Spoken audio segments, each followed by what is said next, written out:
Hey, so as I'm filming this week's Cooking with Mr. Tolley, it is coming up to the end of berry season and raspberries are starting to go out. So we are going to be making fresh raspberry pie today on Cooking with Mr. Tolley.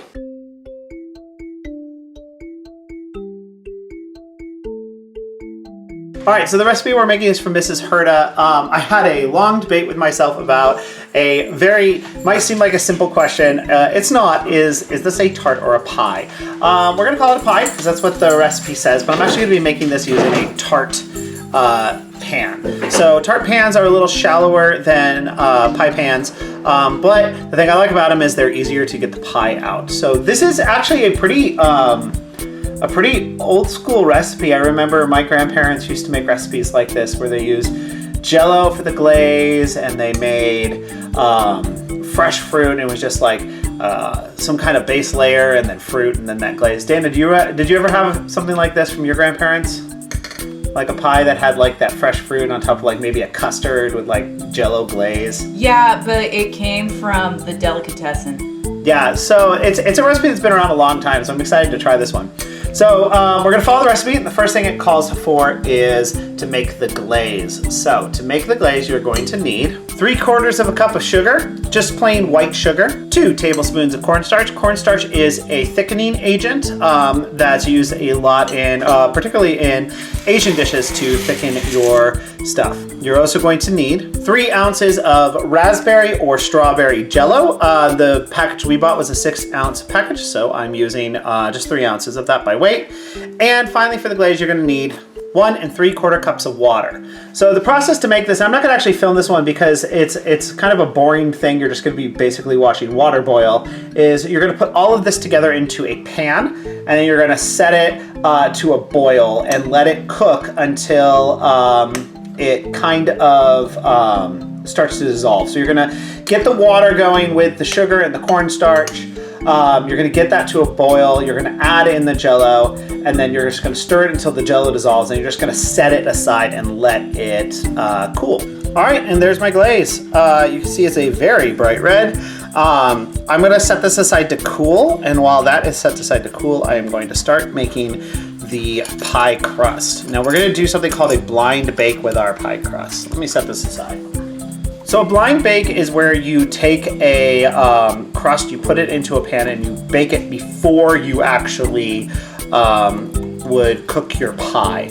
That's part of why I'm seeing this a little bit as a tart, is because all of the baking happens now instead of later. You're not actually baking your pie at another point. So to make your pie crust, you're going to need 1 cup of flour, 2 tablespoons of powdered sugar, and a cube of butter. So a cube of butter is a way of saying a stick of butter. They are effectively little 4-ounce things of butter, or a half a cup of butter. You're going to be combining all of these ingredients together, and the easiest way to do that is with a food processor or a blender. So what I'm going to do is I'm going to put all of these ingredients into there, and I'm just going to buzz it a little bit. Buzzing means I'm going to pulse, it's going to spin really fast, and it's going to bring together all those ingredients for me. I'm going to be looking for it to have kind of a like pea-sized pieces of butter and kind of a light kind of texture. So I'm going to go ahead and do that off camera, and I'll show you what it looks like when it's done. Before I do this, one thing I forgot to mention, if you stick an entire cube of butter into your food processor, it's not going to work. You're going to want to cut your butter up. So make it into cubes. So cut it in half, turn it, cut it in half again, and then just kind of dice down to get little cubes. All right, and this is the texture you're going to want. So you can see it kind of comes together. It's got a little bit of firmness to it. I ended up having a very, very dry dough with the finished product. So I just added a little bit of cold water, which is typical for pie crust. So I'm going to be using a tart shell. Now, this is a tart shell, or a tart pan. A couple things I like about tart pans. They're short, nice sides, nice crinkly, pretty sides, and the bottom pops out, which makes it very easy to remove. I sprayed my pie, or my tart pan a little bit to help the pie come out. And I'm simply going to take all of this pie crust that I have here, and I'm going to put it into my pan. And according to the recipe, I'm going to gently push it out to the side. So I'm going to go ahead and do that.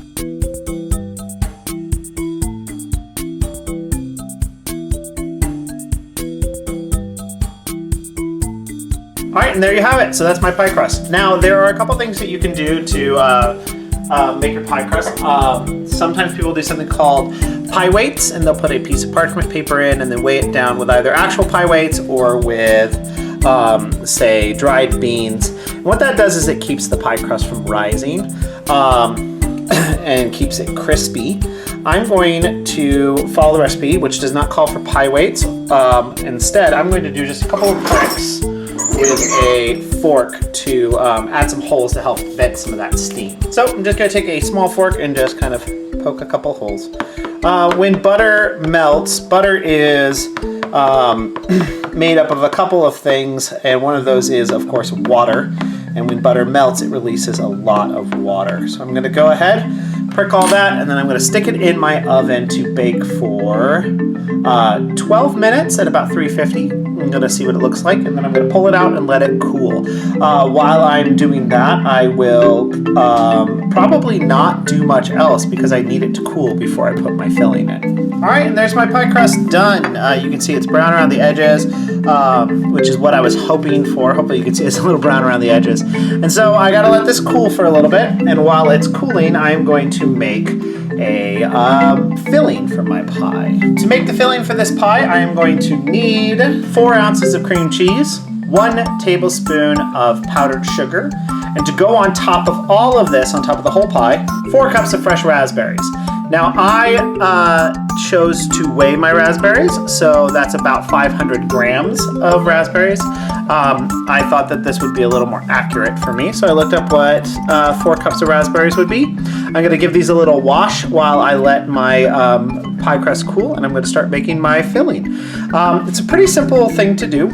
So I'm going to take my cream cheese, I'm going to put it in the microwave for about 20 seconds. I'm going to cover it with a paper towel so it doesn't explode and cover the inside of my microwave with cream cheese. And then I'm just simply going to add in the powdered sugar and mix it together. So I will go microwave that, then I will show you the mixing process, and then we'll kind of let that sit for a little bit though, because I gotta let my pie crust cool. All right, so I'm gonna make the topping. So I put it in the microwave for about 20 seconds.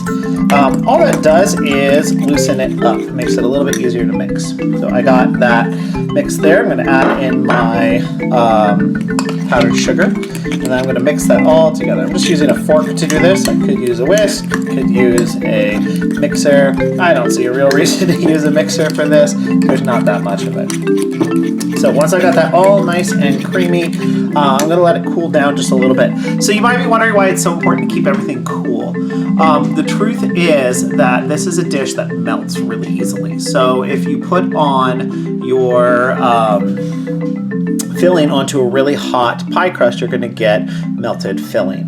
If you put your glaze onto a very hot pie that you've been cooling, you've been so good to cool your glaze, you're going to end up with melted glaze, and it's just not going to be very pretty. It's not going to taste as good.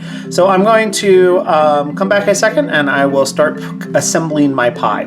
There are only 2 steps left. I need to assemble my pie and then I need to cool my pie. This is not the kind of dish that you make 30 minutes before dinner. This is the kind of dish that you make in the morning. It is 10 o'clock right now. We did all of our baking in the morning so that we could avoid having it be too hot. So I'm going to go ahead and I'll be back in a second when I've got everything ready to go. All right, now that my pie crust is cooled, it's time to assemble. So I'm going to start by taking my filling. I'm just going to glop that into the middle of my pie crust. I'm going to gently spread it out.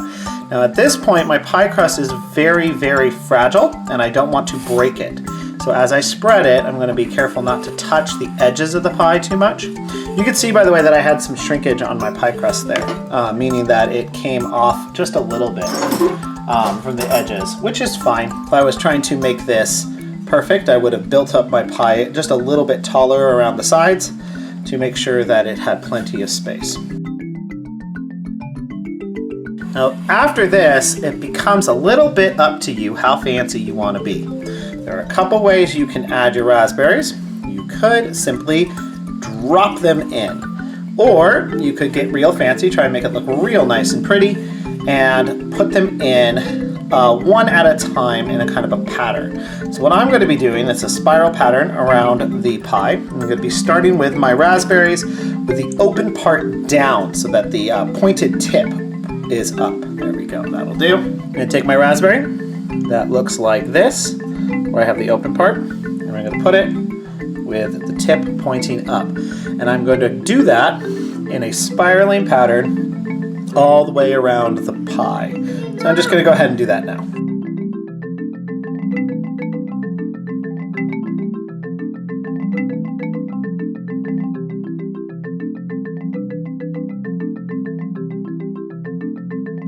And that is my pie set up.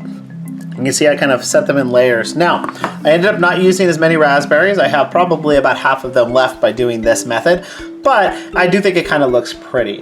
So the very last thing I have to do is I have to spoon my glaze over the top. Now you might be tempted at this point to just dump your glaze over the top. But if you think about that, you might consider why that's a problem. Particularly for me, that would be a poor choice because I made this pretty pattern. And my glaze is heavy.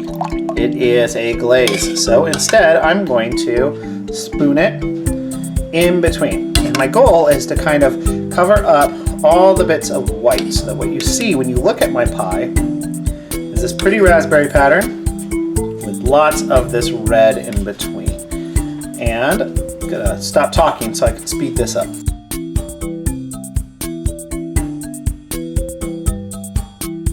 That, my friends, is basically it. I'm gonna put this in the fridge where it's going to sit and going to kind of set up. The gelatin is going to get a lot firmer.